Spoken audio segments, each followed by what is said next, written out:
Hello everyone, I'm José Tijerín, a 3D artist. We're going to see how to use Character Creator 3 together with Maya and VRay to create one of the characters for my next video game, Dear Althea, that will be released this summer on Steam and itch.io. When creating a character with Character Creator, we automatically have facial morphs that bring any character to life. In addition to the morphs, the rig can be exported perfectly to Maya, which saves us a lot of work. With this rig, we can pose characters like this and even animate them in iClone and then render them with VRay in Maya. These are characters I made for the Reallusion content store. One of the advantages of Character Creator is that it offers all the textures we need to make a quality render at high resolution. In order to be able to modify the textures, Character Creator offers the option to download them. It must be taken into account that each skin is unique, and adjusting a general tone of the texture is not enough. It's important to do facial skin texturing before you start modeling, because especially in a cartoony style, this can completely change the face. After the facial texture, the most visible texture will be the hand textures, so it's also important to give them some attention. After finishing modifying all the textures, I modify the eyelashes to make them more stylized. After updating the textures of the model in Character Creator, we can start modifying its physical appearance. If we activate the Morph option, we can modify an area by clicking on the place we want to modify. You can also go to the Modify section to get more control over the changes. Once this process is finished, we can send our character temporarily to ZBrush by using Go Z. Here, I mold the character until it resembles my reference material. Once I have finished with the last facial details, I start to create the base of the hair using the Topology tool. If you want realistic hair, Character Creator offers several hairstyles. Later in the tutorial, we'll see how to work with realistic hair. The hairstyle of a character is very important in defining the character, so special attention should be paid to its shape and volume. Although it doesn't appear in this tutorial, once I finish with the base of the hair, I create the clothes that the character is going to wear. When I finish creating the clothes, I do a retopology of the hair and start molding the polygons to create a hair tuft effect. Once I do this process on the whole base of the hairstyle, I make a copy and take it to Maya. There, I select some rows of polygons to use as a starting point for creating locks of hair. After having created all the components of the character and having made some good UVs, it's advisable to import them into Character Creator.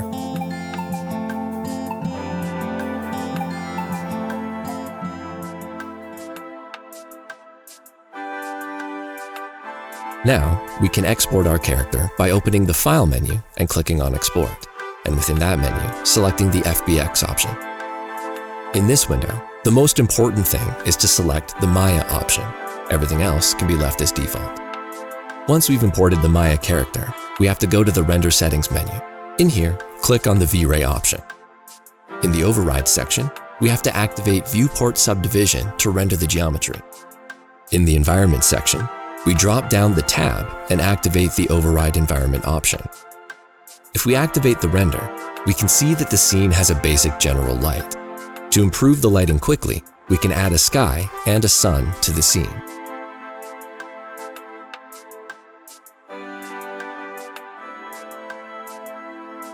As you can see, the rendered scene appears burnt. This is because the default camera we use is not properly configured. To configure it, we must select it in the Outliner menu, and within the Camera menu, enter its attributes. Activate the Physical Camera option. When we render again, we can see that now the sunlight and the sky work perfectly. However, the image is still a bit burnt. If we go into the properties of the sun, we can reduce its intensity and add some turbidity.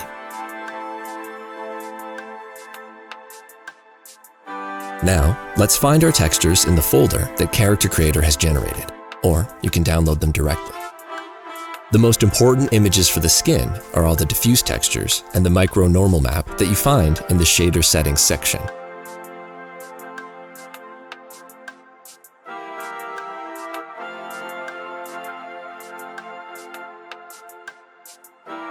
To apply the skin texture, just hold down the right mouse button and release it on Assign New Material.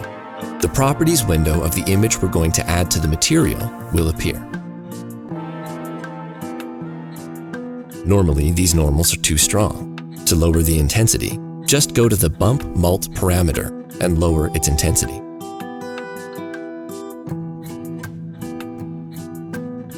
By rendering the material with this texture, we can see that it works perfectly. However, if we zoom in, we can see that we need much more detail. To add the micro normal map, we have to open the Hypershade menu, where we will open the texture we just created. In the node representation, we can see how the only texture associated with the material is the normal map that we've just placed and that we now have to unlink. If you go to the Create section, you can look for the Layered Texture node and click on it. This node will be useful to combine several textures in the same material.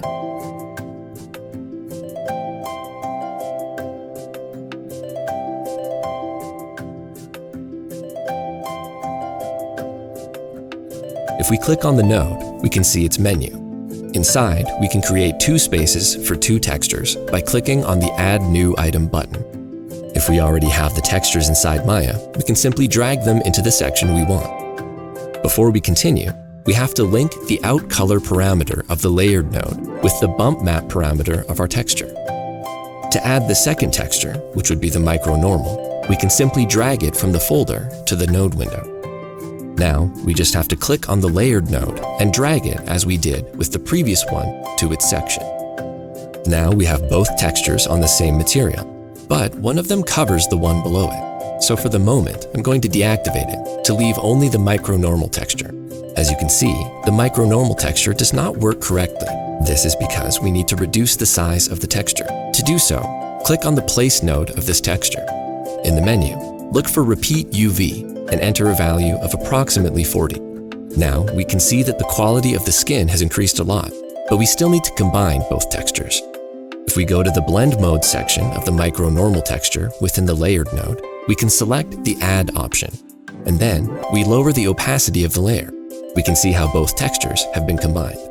Now, we can increase or decrease the intensity of these combined textures to achieve the perfect result. Now you know how to put on a basic skin. Let's go a step further. Again, we'll select the face of the model and add a new texture. But this time, we will choose the VRay AI surface material. I will remove the basic material. This material already incorporates a system for combining normal textures, so we will eliminate the Layered node. Now, attach the facial texture normals via the OutColor section to the Bump Map section of the new material, and the Micro Normal texture is introduced in the same way in the Reflection 1 Bump Map section of the new material. The first thing to do is to brighten the skin. To work on this, go to the Diffuse section and set it to black. In my case, I'm going to modify the Character Creator Glow texture and place it in the Reflection 1 Strength section, and I'm going to lower the volume values in Reflection 1 Bump Amount to make the skin less rough and have a better shine. Now that I've configured the brightness, I'm going to introduce the Diffuse texture in the Diffuse section of the material.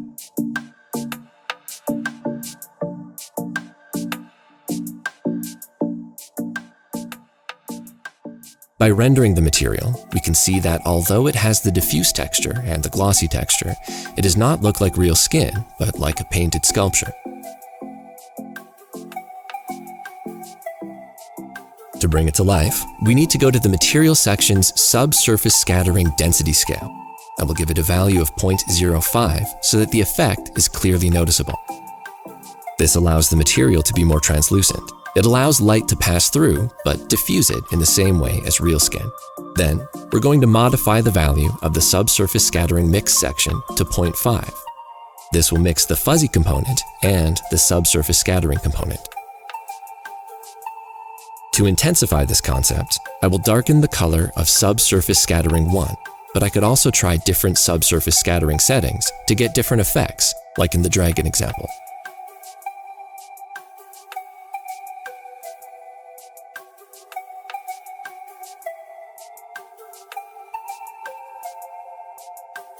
In these comparative renderings, we can clearly see how the skin now sweats and feels warm and natural.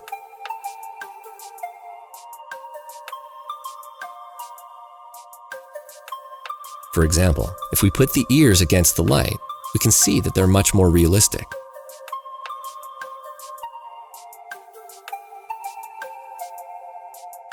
Now that we've finished with the skin, it's time to get on with the rest of the materials. We'll start with the eyelashes.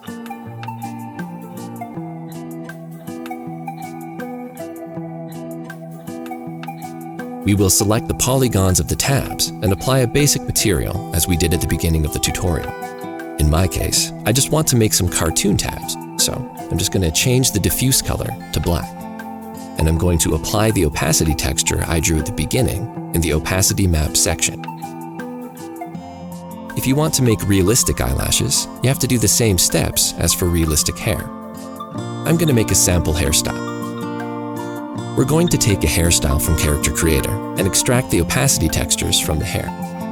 Once in Maya, we must apply a material called VRay Hair Next Material.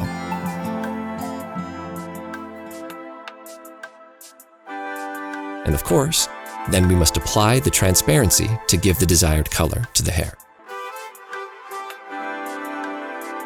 For a good overall result of the model, all the polygons of the model should be smoothed. This makes the results much more realistic, especially on the hair.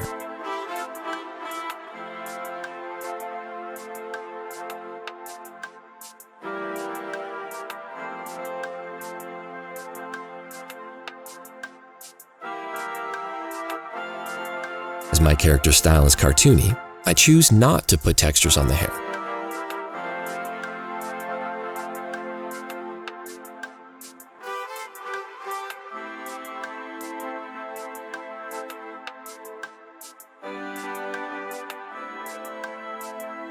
This way, I leave all the work to the material, which gives a very good final result.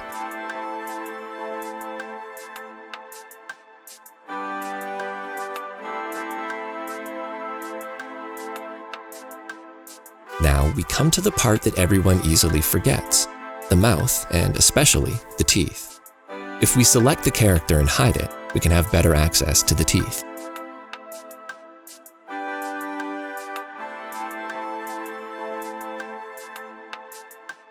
We're going to use Character Creator textures using the same skin materials, but increasing the brightness.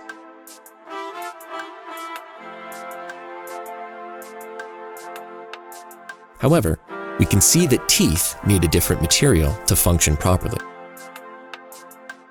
Although, if you're also making a cartoon character, I recommend that you put the teeth a little bit whiter. I set the gloss color to white and lower the reflection glossiness a little bit. Then I go to the reflection color section and set a gray color. Below, in the refraction glossiness section, I give a value of 0.5. If we now look at the render, we can see a translucent glass material. To give it color, go to the fog color section and place the same texture we used in the diffuse section. To stop it from looking like glass, we should increase the color density in the fog multiplier. And finally, what I do is activate the subsurface scattering option. If, as it happened to me, the teeth seem to shine too much, we just need to darken the texture we put in the fog color section.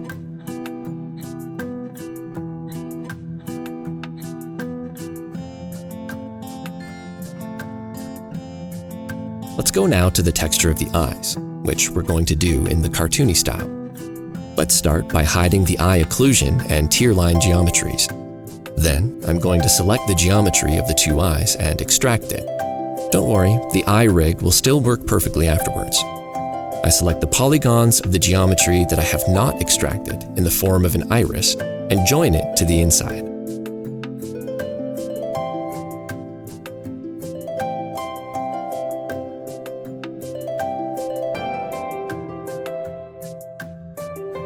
When I return to the geometry that I had extruded, I deform it so that I can fit it into the hole I've just created in the eye as an iris.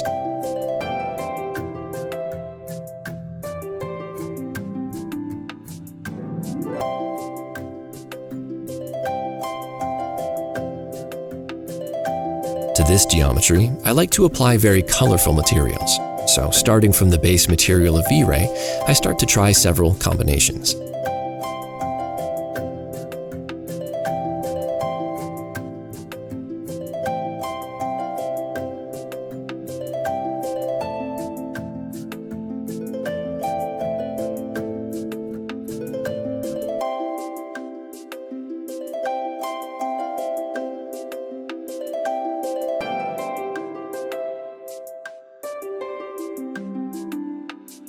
This is one of the most creative parts of VRay, because I like each eye to shine in a different way.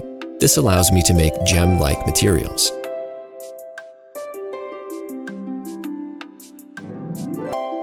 In this case, as her eyes are brown, I've created a material with the same parameters as the material of her teeth, but with a metallic touch that will give a lot of life to the eye.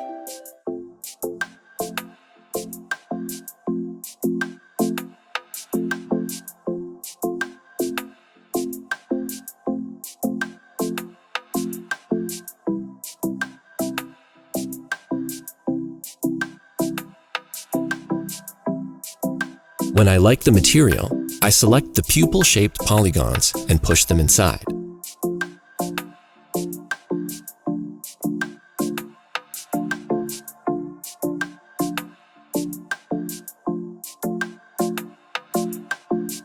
To these polygons, I assign the basic VRay material, but I leave the diffuse texture totally black so that it doesn't reflect any light. In order for the eye to have a good brightness, we have to finish by unhiding the eye occlusion geometry.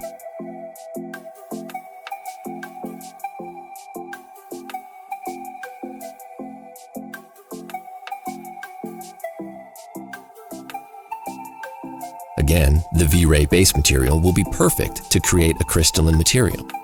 For this, we have to put a white color in the refraction color section. And to make it shiny, we just need to put a white color in the reflection color section.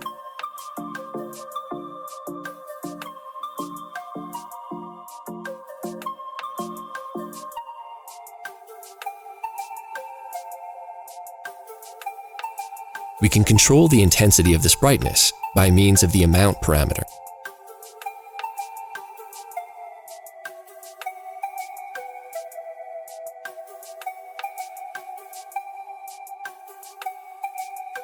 To finish with the eye, we will have to unhide the tear line geometry and, of course, apply the basic VRay material.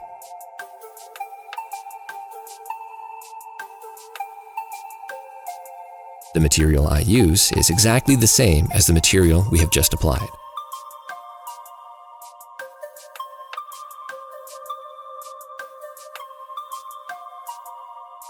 In case you didn't trust me, you can unhide the skeleton of the character and move the eyes to check that the eye moves correctly.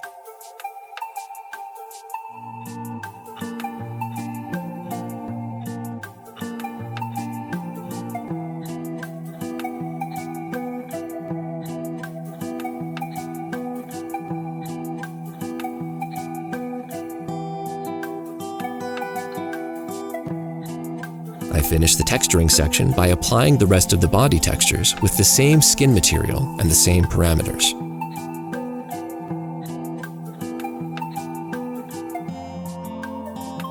And, of course, I apply the clothing materials that I'd previously created in Substance Painter.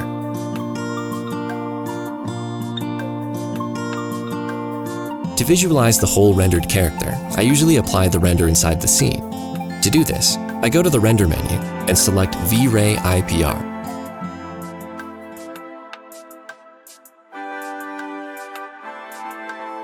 Now that the character is complete, we must make sure for the last time that we've respected the original design or idea.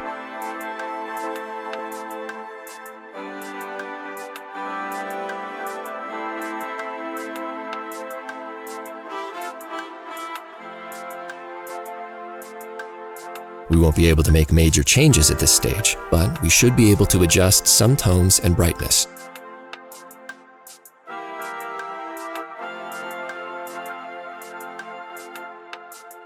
If, in addition, as in this case, the character is part of a larger project, such as a video game, we must compare the overall result with the rest of the artwork.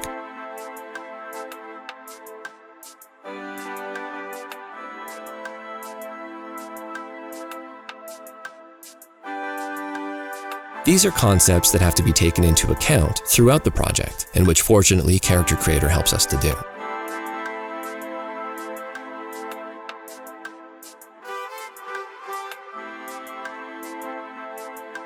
Character Creator allows us to save morphs so that we can apply them to all the characters we create equally.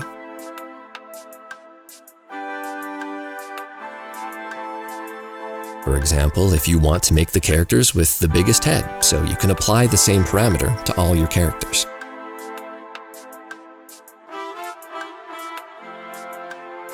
A good way to check that the materials in our model work is to subject them to various types of environments. Character Creator offers several high-quality HDRIs to eliminate renderings. You can find them by going to the Atmosphere menu.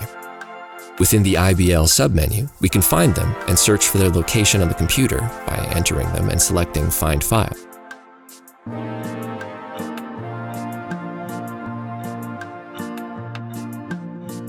We don't need to copy them anywhere as they are large files. We can use them from the same folder in VRay.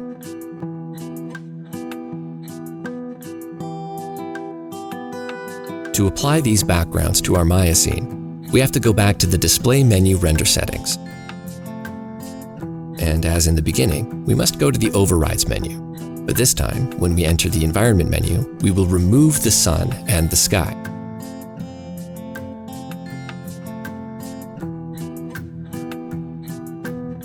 In the same way that we apply textures on a material, we should apply the HDR background texture in all the sections of the menu.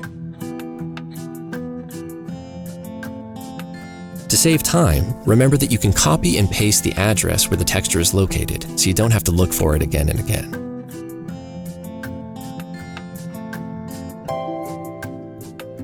We've already applied all the textures, but you can hardly see them. As you may remember, this is because we changed the camera. If we go into the extra VRay attributes section and deactivate the physical camera, this will fix it. When you're moving from one environment to another, you have to pay attention to the shine of the skin, as it's very common for shine to appear in unwanted places.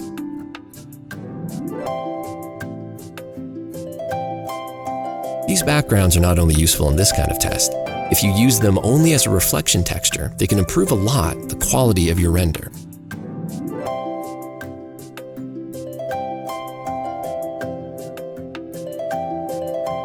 Before we come to the end of the tutorial with the final render settings, we have to talk about optimization.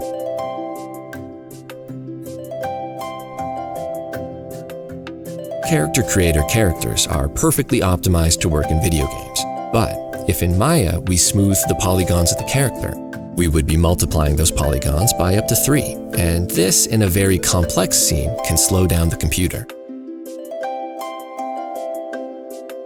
A good trick to fix this is to apply VRay displacement to the models. This will make the models look smooth when they appear in the render. When applying this parameter, it will appear in the outliner, and inside it, we'll be able to drag all the geometries that we want to smooth. To activate it, we'll have to enter into its Attributes menu and open the VRay menu. Inside, we'll activate the subdivision option. As you can see, although we see the model with low polygonage, in the final scene, it appears smooth. We're nearing the end of the tutorial. Let's prepare a final rendering and look at some samples.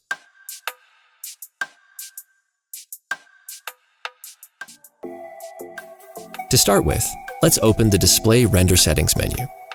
To find out where the files of our renders go, we have to go to the Edit menu.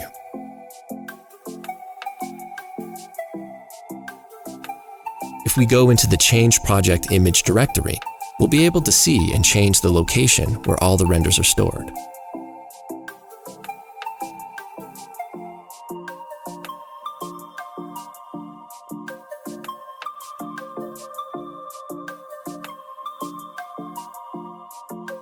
If we look inside the Common menu, we can find the Animation section, which we can activate if we want to render several frames.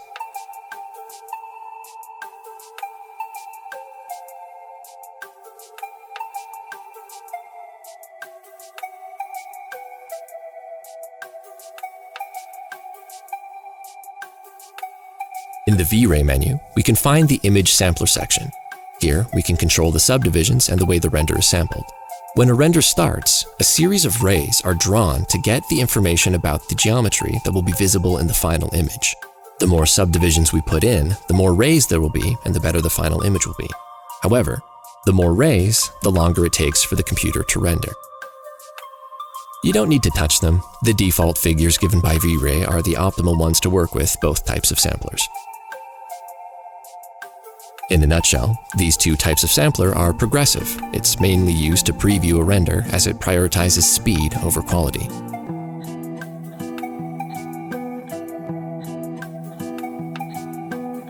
On the other hand, Bucket prioritizes quality and is the one that is mainly used for final renderings, giving very good results. If we go to the Render Elements menu, we can select the render passes we want to output from our render.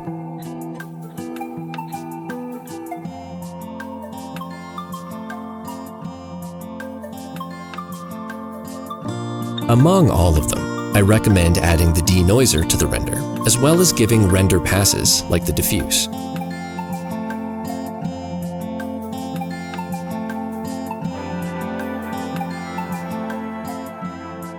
Which is used to see only the textures of the render.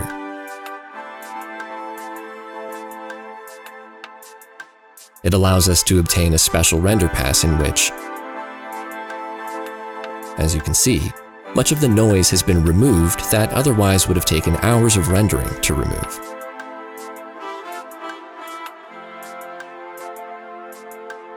With this technique, we managed to reduce rendering times a lot.